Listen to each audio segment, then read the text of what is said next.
evening, everyone. I'm Ashley Banfield. Welcome to the second hour of Crime and Justice. If you were ever the least bit suspect of those preachers who appear on TV, if you were ever the least bit leery of the way they ask you for money, over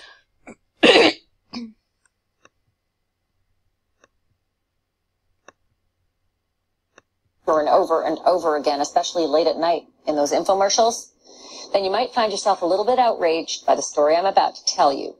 I want you to meet Pastor Todd Contz of Charlotte, North Carolina. Good-looking guy, got a real presence, but he's accused of filling his pockets with the money he made as a minister. A traveling televangelist said to have reached tens of millions of people all around the world, encouraging all them good Christians to just give. God says, bring the tithe and the offerings to me and see if I won't open the windows of heaven and pour you out a blessing you can't contain. When you bring the tithe to God and you make offerings to God, it sets you up to be blessed by God. As you lead them, I pray blessings over your life, increase over your life, promotions, bonuses, unexpected money, favor. God wants to set you free. God wants to deliver you today. I speak it now. You will live and not die. I rebuke that disease. I love being your pastor and your evangelist today. Know that I'm praying for you. Let's send me money, you know? Send me money and everything's going to work out. So the message that he gave over and over was give and you will receive. But Pastor Todd may have received a whole lot more than anybody else he preached to. Because while his audience was doing all that nice tithing to him, the feds say he was driving around in a Ferrari or maybe his Maserati, hanging out in his $1.5 million condo and enjoying expensive seafood dinners and an unbelievable designer wardrobe, and allegedly hiding all those earnings, or at least a big part of them, from the feds. And you know that he would not be the first man of God to forget to practice what you preach. Who has saved me and washed me and cleansed me? We love you, Brenda. She will be watching. I have sinned against you, my Lord. And there weren't very many standing with us. And the songs that you wrote, Mike. And I would ask that your precious blood would wash and cleanse. And your songs literally kept me alive, and I want to thank you for writing those songs. He said, you tell Brenda for me that I love her. Until it is in the seas of God's forgetfulness. Anybody else notice how much Jen Crouch looks like Tammy Faye Baker? Like, I actually thought it was her at first, and I'm like, no, that's a whole other one. That's a whole other lady on TV asking for money, and then bad stuff happens after. Hand to God, I am so thankful for Pete Evans, because Pete is the lead investigator for the Trinity Foundation, looks into all that nasty stuff that goes on with churches that aren't real churchly. Trial attorney Randy Kessler is with me as well. I want to begin with Crime and Justice producer Kyle Peltz, who's been working this story. And Kyle, you kind of had to sort your way through a lot of ugliness that masks itself in luxury. Because when I look at the stuff that Todd Contz had, that costs a lot of money, and you got to do a lot of TV pitches to get that much money. Characterize this guy's life for me. Right. So this guy, Pastor Todd Contz, he's the founder and minister at a ministry called Rock Wealth International Ministries. Now, prosecutors describe this as a ministry without a physical church. Instead, he would travel to other churches and he would appear on those religious television programs. And according to his bio on the ministry website, he actually had a daily television broadcast called Faith Now, which reached 90 million homes and aired around the world in 200 countries. 90 million homes, my God, if you just got a buck from each one. Imagine how many Ferraris and Maseratis and Land Rovers and Range Rovers. Oh, actually, we don't have to imagine it, because Kyle, you found the list. You actually found the court docs that list out all of the vehicles this fella has. Do you have it in front of you? Yeah, so prosecutors say Pastor Contz actually used houses and cars which were in the names of his various companies and ministry. He also had a media company that would produce those books and DVDs that he would sell, as well as a financial services firm. But the list of vehicles purchased by his companies and his ministry in the span of what looks to be 2 years, 2011 to 2013, is extensive. Everything from BMWs to Ferraris, Maseratis, and even a boat. Okay, so we were like just sort of cycling through some of the photographs. It kind of looks like a commercial, but the truth is, if you were to actually hear the list, a 2011 BMW, a 2011 Regal 2500 boat, a 2012 BMW convertible, a 2011 Lexus, a 2011 Land Rover, a 2006 Ferrari, a 2012 Maserati, a 2013 BMW, a 2013 Land Rover, a 2012 Ferrari. What the heck? Were these all for him, or did other people in his family get cars? Like, how could you possibly even park that many? Well, prosecutors say actually other family members would be driving these cars, but the cars weren't it. I mentioned residences, and in 2012, his ministry purchased a $1.5 million condo for him. So what's sort of ironic about all of this is that his ministry is all about faith and finance, and he's actually authored a number of books on faith and finance. I want to just read a couple of the titles. One of the first ones is called Please Don't Repo My Car. And that's the cover of that book right there, How My Financial Life Changed in 24 Hours. Breaking the Spirit of Debt. Supernatural Debt Cancellation, There is Life After Debt. 7 Myths About Money. What you think you may know about money will bankrupt you. That first one, Please Don't Repo My Car. Kyle, any idea if they've repoed all those luxury vehicles? Do you know where those cars are?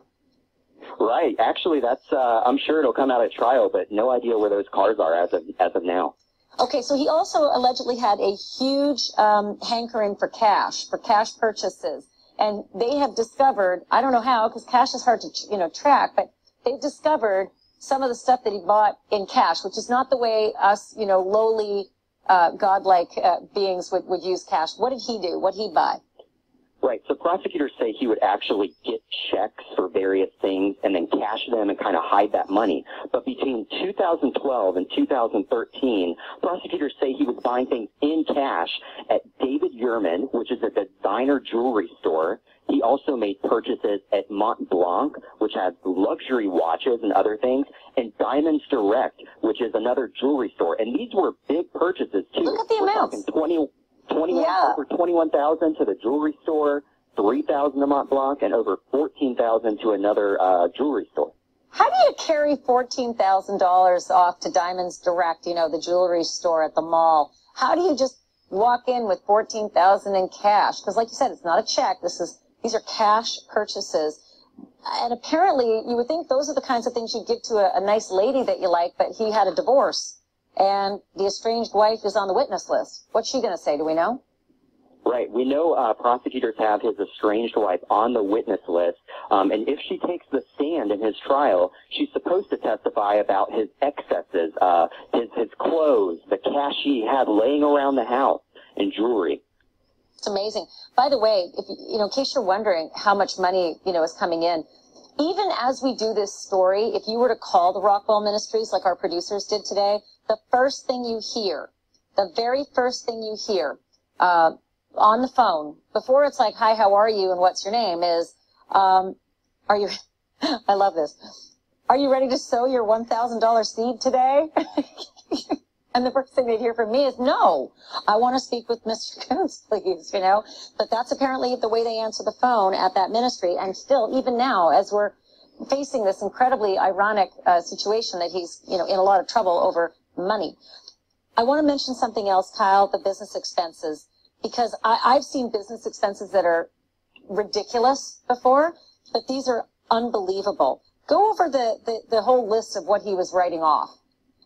Right. So prosecutors say from 2010 to 2013, 3 years, his companies, his ministry and his various companies, they paid business expenses, which should have been either all or at least partially personal expenses for Pastor Todd. Now, those included over $100,000 for meals and entertainment. That included movie tickets, Red Lobster, even Panera Bread. And his ministry also paid over $200,000 for what they call his TV wardrobe. Again, at least some of which should have been considered personal. And then there's also a $4,000 sum legal expense, which prosecutors say was actually for his divorce. And they say his mom, Todd's mom, was even paid by his businesses to the tune of over $50,000 for, quote, contract services. Maybe she was really, really, really fast at typing. You never know. Let me bring in Pete Evans. Pete, the Trinity Foundation looks into this kind of garbage. You vet these things. You find out who's cheating in the religious world of televangelism. We have for a long time. And the reality is that this is not the first time we've all been to this rodeo. We've seen the Swaggarts. We've seen Jim and Tammy Faye. We've seen, Jan Couch. And we just played all their, crocodile tears. Yep. Is this, We've seen it again very often. Characterize this one for me, because it isn't wrong to be rich. But there is some wrongness about the way he's reported it to the government. Or is it wrong to be rich when you're asking people to send $1,000 in seed money? Okay. Well, the sad thing is that he's doing this in the name of God. He's lying to people, and this seed faith theology, you opened with his comment when you first called on the phone. The first thing you heard was sow your seed. And this seed faith theology it tells people that if they plant a certain amount of money, God's going to multiply that amount and give it back. And people who are desperate for a miracle, they've got a relative dying of cancer, or they're desperate for a financial miracle, they're willing to try anything to get money. And so that's the sad thing, are the victims. Don't you find it odd as well, Mr. Evans, that, you can bust this stuff open, but Jim and Tammy Faye Baker had supporters regardless. I mean, it didn't matter what you said about the hypocrisy, the stealing, the misappropriation. And he's back on television, Right? And these people will still follow. Is this one of your biggest hurdles? Is not just to get the information out there, but somehow to get the information believed? That's true. In fact, somebody who's a follower of one of these televangelists, like his fellow televangelist, Benny Hinn, who's also under investigation right now by the Criminal Investigation Division of the IRS and the Postal Division, they use this same seed faith theology, and it's just it breaks my heart.